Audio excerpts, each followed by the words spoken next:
ॐ सूर्याष्टकम्। आदिदेव नमस्तुभ्यं प्रसीद मम भास्कर।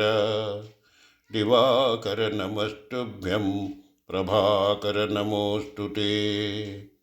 सप्ताश्वररथामारूढं प्रचण्डं कश्यपात्मजं श्वेतपद्मधरं देवं त्वां सूर्यं प्रणमाम्यहम्।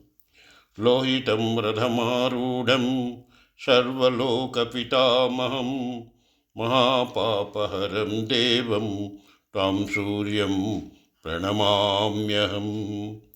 त्रैगुण्यं च महासूरं ब्रह्मविष्णुमहेश्वरं महापापहरं देवं तं सूर्यं प्रणमाम्यहम्। वृतं तेजसां पुञ्जं वायुमाकाशमेव च प्रभुं च सर्वलोकानां तां सूर्यं प्रणमाम्यहम्।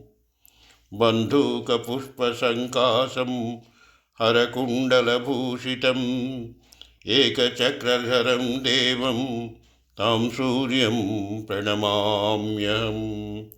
तं सूर्यं लोककर्तारं महातेजः प्रदीपनं महापापहरं देवं तं सूर्यं प्रणमाम्यहम्। तं सूर्यं जगतां नाथं ज्ञानविज्ञानमोक्षदं महापापहरं देवं तं सूर्यं प्रणमाम्यहम्।